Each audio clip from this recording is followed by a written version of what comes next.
Hello, welcome back to the channel. Today we're diving right into creating an efficient fleet management system in Airtable.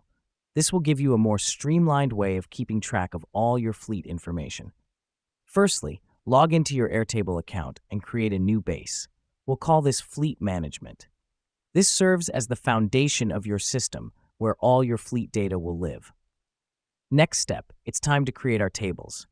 We'll need at least 3: vehicles, maintenance, and drivers. The vehicles table will store data about each vehicle like type, model, and mileage. Maintenance will keep track of all service and repair records, and drivers will hold all information about your drivers. These tables help us because they organize our data in a clear, easy-to-access manner.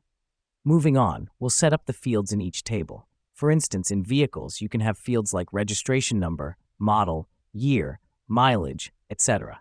The reason we do this is to capture all relevant data points for each vehicle, making it easy to track and analyze later. Now that we've done that, let's establish relationships between these tables using linked records. For instance, link vehicles to maintenance to keep track of which vehicle had what service. This helps us because it keeps our data connected and coherent, reducing redundancy and improving data integrity. Lastly, we'll implement some automation. With Airtable's automation feature, you can set reminders for maintenance or license renewals.